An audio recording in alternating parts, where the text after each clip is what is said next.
Good morning 12th class. कैसे हो बच्चों आप लोग? आई होप कि आप बहुत अच्छे होंगे। ठीक है, तो आज जो हमारा टॉपिक है वो है आपका ट्रांसजेनिक एनिमल। ठीक है, ट्रांसजेनिक एनिमल क्या होते हैं बच्चों? ऐसे जीव जिनमें हम, ठीक है, जैसे सपोज कीजिए कोई क्या है, चूहा है, इसमें हमने क्या कर दिया है, एक जीन ऐड कर दिया है जो करैक्टर हमको चाहिए। तो चूहे में हमने एक बाहरी जीन को ऐड कर दिया है, तो अब ये कैसा बन जाएगा, आपका परजीवी जंतु बन जाएगा। ठीक है, यानी कि ट्रांसजेनिक एनिमल बन जाएगा। ट्रांसजेनिक मतलब ट्रांसफ़र कर दिया ना। चूहा नॉर्मल है हमारे लिए, हमने कोई डिज़ायरेबल जीन उसमें ऐड कर दिया है ताकि जो ये जीन जो है चूहे में जाकर क्या करे, अपने लक्षणों को व्यक्त करे। तो उसको हम क्या कहेंगे, परजीवी जंतु कहेंगे। ठीक है, क्या कहेंगे, परजीवी जंतु। तो देखिए क्या कह रहा है, ऐसे जंतु, ठीक है, ऐसे जंतु जिनके डीएनए में परिचालन द्वारा एक अतिरिक्त या बाहरी डीएनए जीन व्यवस्थित होता है, उसे वह अपना लक्षण व्यक्त करता है, उसे परजीवी जंतु कहते हैं। परजीवी चूहे, खरगोश, सूअर, भेड़, गाय व मछलियाँ आदि इन सब से बनाए जा सकते हैं। ठीक है, यानी कि बायोटेक्नोलॉजी की मदद से। ठीक है, मेन क्या है हमारा, बायोटेक है। ठीक है, बायोटेक्नोलॉजी की मदद से हम क्या कर रहे हैं, ये सारी चीज़ों को कर रहे हैं। क्यों कर रहे हैं उसको देखेंगे। अब हम क्या कह रहे हैं, देखिए इन सारी चीज़ों को करने से हमें क्या लाभ है ना। यानी कि परजीवी जंतु हम क्यों बना रहे हैं, जब हम इसको फसल में यूज़ कर रहे थे, ठीक है, क्रॉप में यूज़ कर रहे थे, तो इसका पर्पस क्या था हमारा, कि अधिक से अधिक उत्पादन हो। क्यों? क्योंकि जो भी हमारी पॉपुलेशन डे बाय डे बढ़ती जा रही है, उसका क्या हो सके, उसके लिए भोजन पर्याप्त मात्रा में रह सके। लेकिन परजीवी जंतु बनाने का क्या रीज़न हो सकता है, तो परजीवी जंतु भी क्या कर सकते हैं, ह्यूमन वेलफेयर में, ठीक है, मनुष्य के लिए अनेक प्रकार से क्या हो सकते हैं, लाभकारी हो सकते हैं। ठीक है, तो पहला जो इसमें है आपका लाभ, वो है सामान्य शरीर क्रिया व विकास। मतलब कि जो परजीवी जंतुओं का निर्माण विशेष रूप से इस प्रकार से किया जाता है जिनमें जीन नियंत्रण व इसका शरीर विकास व सामान्य कार्यों पर पड़ने वाले प्रभावों का अध्ययन किया जा सके। यानी कि हम कह सकते हैं फिजियोलॉजी का अध्ययन कर सकते हैं। ठीक है, कि कोई जीन है, जैसे इंसुलिन है, ठीक है, वो क्या सिर्फ ह्यूमन बीइंग पर ही काम करता है या अन्य जीवों पर भी काम करता है। तो अलग अलग जीवों पर इंसुलिन हार्मोन का क्या प्रभाव पड़ता है, या जो ग्रोथ हार्मोन है, वृद्धि हार्मोन है, उसका क्या प्रभाव पड़ता है। तो ये सारी चीज़ें हम किस में ट्राई कर सकते हैं, परजीवी जंतुओं पर क्या कर सकते हैं, ट्राई कर सकते हैं। उसके द्वारा हम शरीर विज्ञान को क्या कर सकते हैं, समझ सकते हैं। ठीक है, नेक्स्ट है आपका रोगों का अध्ययन। ठीक है, रोगों के अध्ययन करने के लिए भी जो ट्रांसजेनिक एनिमल्स हैं या परजीवी जंतु हैं, उनका उपयोग किया जाता है। देखिए कैसे किया जाता है, देखेंगे। अब देखिए जैसे मनुष्य को क्या क्या रोग हो सकते हैं जो आजकल जिनका क्योर पॉसिबल नहीं है। जैसे आपका कैंसर है, पुटीय रेशमता है, ठीक है, रूमेटॉइड आर्थराइटिस है, अल्जाइमर है। तो ये सारे जो रोग हैं, ये क्या है, इनका भी कोई भी क्योर नहीं मिला है। ठीक है, तो इसमें हम क्या कर सकते हैं, परजीवी जंतुओं को हम क्या करते हैं, कैंसर सेल्स को ट्रांसफ़र करते हैं। किसी व्यक्ति को कैंसर सेल है, ठीक है, उसकी किसी डॉक्टर या कोई भी जो रिसर्चर है वो उसमें रिसर्च कर रहा है, लेकिन वो अपना एक्सपेरिमेंट किसके ऊपर करे, ठीक है, डायरेक्ट ह्यूमंस के ऊपर तो नहीं कर सकते। ठीक है, ये नैतिकता के खिलाफ है। तो वो सब क्या करते हैं, परजीवी जंतुओं को बनाते हैं। जैसे कि ये क्या है आपका, चूहा है। अब चूहे हमारे जैसे तो नहीं होते हैं ना, तो उसमें हमने क्या करा, जो व्यक्ति जिस कैंसर से संबंधित था, उस कैंसर का जीन हमने किस में डाल दिया है, चूहे में एंटर करा दिया है। ठीक है, तो अब जो चूहा हो गया वो कैसा हो गया, कैंसर युक्त हो गया। उसके बाद कैंसर सेल भी चली गई। ठीक है, तो जो कैंसर ह्यूमन में था वही चूहे में चला गया। तो इस तरीके से हमारा जो एक्सपेरिमेंट है या जो भी हम रिसर्च कर रहे हैं, वो हम इस तरीके से चूहों पे, बंदरों पे या जो भी एनिमल्स हैं उस पर कर सकते हैं। ठीक है, तो इसके लिए हम परजीवी नमूने यानी कि परजीवी जंतुओं को लेते हैं, ताकि हम जो हमारे जो बीमारी है उनका क्योर नहीं मिल रखा है, वो क्या है, आपके रिसर्च उन पर चल रही है। तो उनका जो रिसर्च है वो किसके ऊपर होगा, परजीवी जंतुओं के ऊपर होगा। ठीक है। फिर नेक्स्ट आता है आपका जैविक उत्पाद। जैविक उत्पाद क्या हुआ, देखिए जैसे कि हमने क्या करा कि कोई प्रोटीन बना दिया है ना, इंसुलिन हार्मोन क्रिएट कर दिया, कोई ड्रग्स बना दी। तो जैविक उत्पाद कुछ मानव रोगों के उपचार के लिए औषधि की आवश्यकता होती है जो जैविक उत्पाद से बना होता है, ठीक है। ऐसे उत्पादों को बनाना अक्सर बहुत महंगा होता है, लेकिन परजीवी जंतुओं जो उपयोगी जैविक उत्पाद का निर्माण करते हैं उनमें डीएनए को हम क्या कर देते हैं, प्रवेश करा देते हैं, तो वो जीव हमको क्या देते हैं, जैविक उत्पाद देने लगते हैं, ठीक है। कोई जीव है तो हमने उसमें क्या कर दिया, जो भी जैविक पदार्थ हमको चाहिए वाला जीन हमने किस में एंटर कर दिया है, परजीवी जंतु में एंटर करा दिया, तो वो जंतु कैसा हो गया, जो भी हमें चाहिए वैसा बन गया है, ठीक है। तो जैसे इसमें उदाहरण दे रखा है कि मानव प्रोटीन, ठीक है, अल्फा-1 एंटीट्रिप्सिन, ठीक है, क्या है नाम इसका, अल्फा-1 एंटीट्रिप्सिन का उपयोग एम्फाइसीमा यानी कि श्वसन संबंधी रोग में किया जाता है, ठीक है। श्वसन संबंधी योग में इसका इलाज उपयोग किया जाता है। तो हम क्या कर रहे हैं, इसको ऐसे जीव में डाल रहे हैं जो इसको क्या करे, प्रोड्यूस कर सके, ठीक है। फिर ऐसे ही आपका फिनाइल कीटोन्यूरिया एक ये मेटाबॉल उपापचय से संबंधित रोग है, तो इसको भी हम इसी तरीके से करते हैं। फिर 1977 में, ठीक है, 1977 में एक परजीवी काऊ बनाई थी हमने जिसका नाम है रोजी, ठीक है, 1 नंबर के क्वेश्चन में आता है ये, ठीक है। कब बनाई थी, 1977 में रोजी नाम की एक गाय बनाई थी जो कि क्या कर रही है, मानव प्रोटीन संबंध दुग्ध यानी कि ऐसा दूध वो देती है जो कि क्या होता है, आफ्टर डिलीवरी फीमेल्स देती है, यानी कि किसी महिला की जब डिलीवरी के बाद क्या होती है, वो अपने बच्चे को फीड कराती है, तो उसके दूध में क्या होता है, अल्फ़ा लैक्टोएल्ब्यूमिन या लैक्टोजन युक्त दूध होता है। तो अगर हम क्या कर रहे हैं, गाय का या भैंस का दूध पिलाते हैं तो क्या होगा, वो एलर्जिक भी हो सकता है, इन फ्यूचर उसको डायबिटीज़ भी हो सकता है। लेकिन अगर हम ऐसा जो ह्यूमन्स फीमेल्स का क्या है, अल्फ़ा लैक्टोएल्ब्यूमिन बनाने वाला जीन है, ठीक है, ये वाले जीन को हमने क्या कर दिया है, एक गाय में ट्रांसफ़र कर दिया है, तो वो गाय कैसा दूध देने लगेगी, मानव अल्फ़ा लैक्टोएल्ब्यूमिन युक्त दूध देने लगेगी, जो कि क्या है, किसी भी शिशु को पिलाने के लिए क्या है उसका भरण पोषण करने के लिए यूज़ किया जा सकता है। जैसे कि कोई बच्चे की माँ मर गई है तो उसका पोषण कैसे हो, या किसी महिला को दूध नहीं हो पा रहा है तो उसके बच्चे का पोषण कैसे हो, तो इस तरीके से अगर हम रोजी गाय की तरह क्या करें, अन्य गायों को भी बनाएं, तो इस समस्या का क्या हो सकता है, समाधान हो सकता है।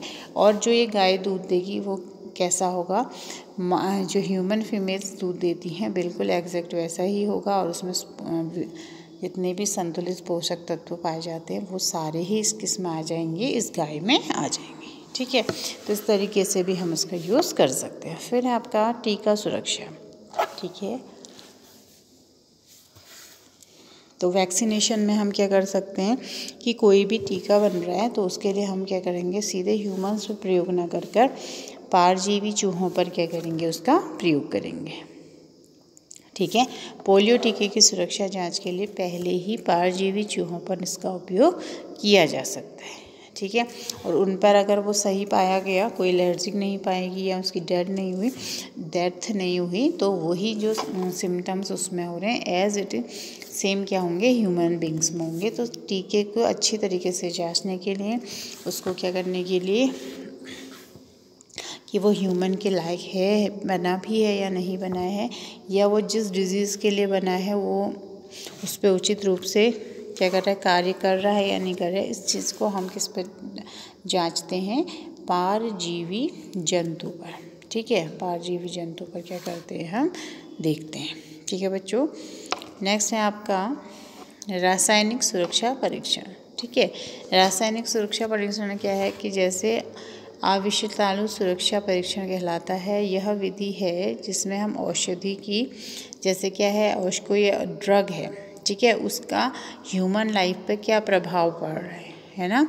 हम दवाइयाँ खाते हैं ना, कोई दवाई कड़वी होती है, कोई मीठी होती है, और उसमें कितना पॉइजन है या कितना केमिकल युक्त है वो ह्यूमन बीइंग के लिए खाने जब वो खा रहे हैं तो कोई साइड इफ़ेक्ट तो नहीं हो रहा है इस तरीके से, या कोई कॉस्मेटिक है उसका यूज़ है। तो ये सब ह्यूमन के पास आने से पहले हम किस पर जांच करते हैं, इनकी ट्रांसजेनिक एनिमल पर इनकी क्या करते हैं, जांच करते हैं। ठीक है बच्चों, तो इस तरीके से क्या हो गया, जो पारजीवी जंतु हैं वो क्या हैं, विभिन्न प्रकार के हमारे लिए काम आते हैं। पारजीवी जंतु मतलब क्या हुआ कि किसी जंतु में डिज़ायरेबल जीन को क्या कर देना, ऐड कर देना, क्या कहलाता है आपका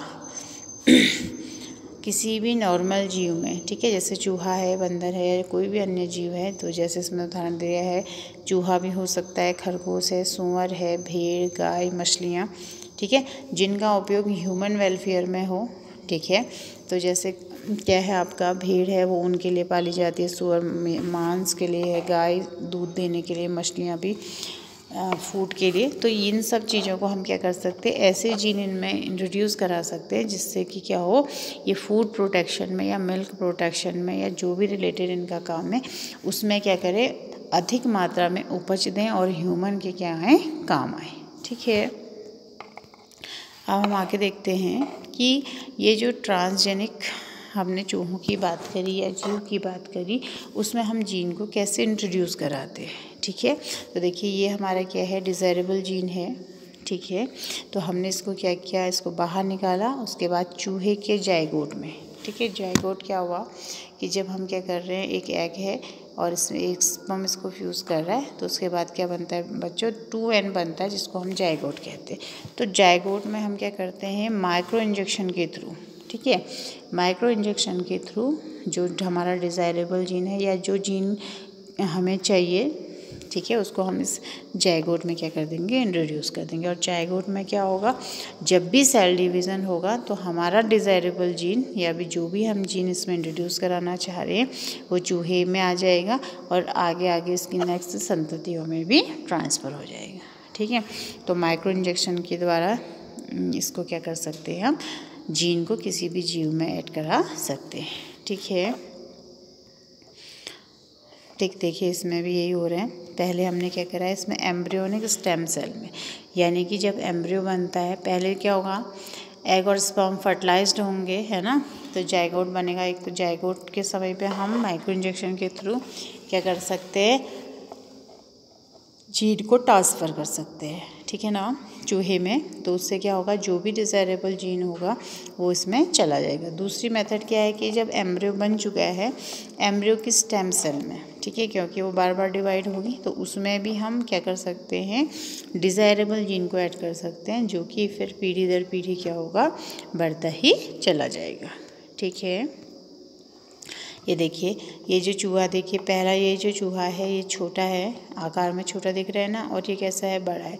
तो हमने इसमें इस चूहे में क्या ऐड किया है, GH यानी कि ग्रोथ हार्मोन। ठीक है, वृद्धि हार्मोन पढ़ा है आपने 10th में भी 11th में भी। ये क्या करता है, आपकी वृद्धि को बढ़ाने के क्या आता है, काम आता है। तो हमने क्या करा, चूहों में इसको जांचा कि ये केवल ह्यूमन बीइंग में ही काम करता है या अदर एनिमल्स में भी काम करता है। तो अदर एनिमल्स में भी ये काम करता है। ठीक है, कौन, वृद्धि हार्मोन। तो हमने क्या करा, इसको निकाल कर किसमें, अन्य जीवों में इंट्रोड्यूस करा दिया। ठीक है, जैसे ये समझ गए इतना। और दूसरा इसका एक और उपयोग हो सकता है कि हमने इसको क्या किया, मछली में, ठीक है, साल्मोनेला जो फ़िश होती है बहुत मात्रा में खाई जाती है इंडिया में, तो मछली में अगर हम ग्रोथ हार्मोन को क्या कर रहे हैं, इंट्रोड्यूस करा रहे हैं, या हम मुर्गी में क्या कर रहे हैं, ग्रोथ हार्मोन का यूज़ कर रहे हैं। ठीक है, GH का मतलब क्या बच्चों, ग्रोथ हार्मोन। तो जैसे ही हम इन जीवों में इनको इंट्रोड्यूस कराएंगे तो जो मछली है वो क्या है, कम समय में क्या हो जाएगी, उसका क्या हो जाएगा, वेट बढ़ जाएगा। ठीक है, वज़न बढ़ जाएगा। जैसे पहले 1 किलो में 4-5 मछलियाँ चलती थी, अब क्या है, 1 किलो में 1 ही मछली आ रही है। या मुर्गी है, पहले उसकी ग्रोथ क्या होती थी, 90 डेज़ में वो क्या होता था, खाने योग्य होता था। अब क्या हो रहा है, जब से हमने ग्रोथ हार्मोन डाला है तो 70 डेज़ में ही वो क्या हो रहा है, खाने योग्य हो जा रहा है। तो ग्रोथ हार्मोन क्या करता है, अन्य जीवों पर भी वर्क करता है। ये किसके द्वारा हमने प्रूफ किया है, बायोटेक्नोलॉजी के द्वारा। और बायोटेक्नोलॉजी की मदद से हम अपने फूड प्रोडक्शन को क्या कर सकते हैं, एग्रीकल्चर के माध्यम से ही नहीं बल्कि अन्य जीवों के माध्यम से भी, जो फूड हमें, जैसे मछली हम खाते हैं, मुर्गी हम खाते हैं, है ना, तो उन जीवों में भी हम इसको करके उनकी वेट को, उनकी ग्रोथ को बढ़ा सकते हैं, जिससे कि ह्यूमन को क्या हो जाए, फ़ायदा हो जाए। फिर ये है आपका ओंको माउस, ठीक है, ओंको माउस। तो ये क्या है, कैंसर, जैसे शुरू में बात करी थी हमने कि कैंसर की जो रिसर्च चल रही है, कैंसर की जो दवाएं हैं वो किस पे होंगी, ओंको माउस पे क्या हो जाएंगी, पहले क्या करी जाएगी, रिसर्च करी जाएगी। अगर इसको जिस तरीके का, जैसे इसको लंग कैंसर है तो लंग कैंसर वाला रिसर्चर इस पर अपनी दवाइयों का प्रयोग करेगा। तो अगर ये क्या है 20-25 चूहों पर अगर वो उपयोग कर रहा है, तो अगर इसमें कम से कम 25 में से 20 चूहे मर गए तो इट मीन वो ह्यूमन्स में भी क्या करेगी, काम करेगी, ठीक है। और ये कहाँ बनाए हैं, कैलिफोर्निया में, हार्वर्ड यूनिवर्सिटी में जो साइंटिस्ट है उन्होंने क्या कर रखा है, इसको क्रिएट किया है और इसका पेटेंट प्राप्त है। मतलब इस नाम के चूहे कोई और कंपनी नहीं बना सकती है, ठीक है। तो इनका नाम क्या है, ओंको माउस, ठीक है बच्चों। तो ये क्या हो गया आपका, इस तरीके से ये क्या है, एक पारजीवी या ट्रांसजेनिक चूहा है जिसके ऊपर किसकी रिसर्च हो रही है, कैंसर से रिलेटेड रिसर्च की जा सकती है, ठीक है। नेक्स्ट आती हैं आपकी ग्लोफिश, ठीक है। ग्लोफिश में आप देख रहे हैं रंग बिरंगे है ना, ग्रीन है, ये है, सारे कलर्स है, तो ग्लो कर रही है। तो इसमें हमने एक ऐसा जीन इंट्रोड्यूस कर दिया है जापान के द्वारा, ठीक है, जापान में बनी है ये। जापान के एक साइंटिस्ट ने इनमें क्या करा, इन्फ्लोरेसेंट लाइन वाला जीन डाला है इस मछलियों के अंदर। तो ये क्या करती हैं, जब भी लाइट होती है तो लाइट को क्या कर देती है, एब्जॉर्ब कर देती है, और रात को जब लाइट ऑफ होती है तो ये एक्वेरियम में क्या होने लगती है, चमकने लगती है। तो इस तरीके से बायोटेक्नोलॉजी की मदद से हम बहुत सारे क्या कर सकते हैं, रिसर्च कर सकते हैं। अब ये देखिए, ये मेढक है, हाइला है, पेड़ों पे रहता है ये, ठीक है। तो इसकी जो स्किन है देखिएगा आप, ट्रांसपेरेंट दिख रही है, नहीं दिख रही है, इसके अंदर देखिए ब्लड कैपिलरी दिख रही है, अन्य ऑर्गन दिख रहे हैं, ठीक है। तो ये हमने क्या करा, बायोटेक्नोलॉजी की मदद से इस चूहे की स्किन को इस जीन से क्या कर दिया है, रिप्लेस कर दिया है, जो कि क्या हो जाए, ट्रांसपेरेंट हो जाए और हमें डिसेक्शन करने के लिए, ठीक है। पहले से या अन्य देशों में अभी भी डिसेक्शन चलता है कि जीवों को काट कर उनके अंदर क्या क्या ऑर्गन्स हैं, कैसी मैकेनिज्म है, वो देखने के लिए जीवों को काटा जाता है। तो उससे क्या होता है, उन जीवों की मृत्यु हो जाती है। लेकिन बायोटेक्नोलॉजी की मदद से ऐसे ट्रांसपेरेंट मेढक तैयार किए गए हैं या अन्य जीव तैयार किए गए हैं जिनको हम आसानी से उसके अंदर की जितने भी ऑर्गन्स हैं उनको आसानी से देखा जा सकता है बिना जानवर को मारे, समझ गए। तो बायोटेक्नोलॉजी में क्या है कि किसी भी पारजीवी जंतु को, मेढक क्या था, सिंपल मेढक था, लेकिन इसमें हमने ऐसा जीन डाल दिया जिससे इसकी स्किन क्या हो गई है, ट्रांसपेरेंट हो गई और अंदर के ऑर्गन दिखने लगे। तो ये क्या हो गया आपका, पारजीवी मेंढक हो गया, ठीक है। पारजीवी क्या हो गया, मेंढक हो गया, या अन्य एनिमल भी हो सकता है, ठीक है। और ऐसी ये क्या होगी आपकी जो ग्लोफिश हैं, ये क्या होगी आपकी पारजीवी मछलियाँ हो गई, ठीक है। और इनको अगर हम खाने के लिए यूज़ कर रहे हैं तो इसमें हम क्या देंगे, GH यानी कि ग्रोथ हार्मोन देंगे, जिससे कि इनकी वृद्धि जल्दी हो जाए और ये मनुष्य का भोजन बन सके, या अन्य जो भी जीव इनको खाते हैं उसके लिए इसको यूज़ किया जा सके। ये है ओंको माउस, जिसका यूज़ कैंसर के रिसर्च में किया जाता है, ठीक है। तो ये सारे ये क्या हैं, पारजीवी जंतु। तो इस तरीके से हम पारजीवी जंतुओं को क्या कर सकते हैं, अपने रिसर्च वर्क के लिए यूज़ कर सकते हैं, और कोई भी जीन इंट्रोड्यूस कराकर उसके क्या इम्पैक्ट पड़ रहे हैं शरीर पर वो भी क्या कर सकते हैं, देख सकते हैं, ठीक है। तो कौन सी गाय है, 1977 में पारजीवी गाय है रोजी, जिससे कि ह्यूमन फीमेल्स जैसा जो मिल्क प्रोड्यूस करती हैं वैसा ही ये गाय भी क्या करती है, प्रोड्यूस करती है, जिससे कि ह्यूमन बेबी इसको पीकर आराम से बिना साइड इफ़ेक्ट के क्या हो सकते हैं, जीवित रह सकते हैं, ठीक है। समझ गए इतना, तो आज के लिए इतना ही। नेक्स्ट टॉपिक पर फिर हम बात करेंगे, ठीक है बच्चों, थैंक यू।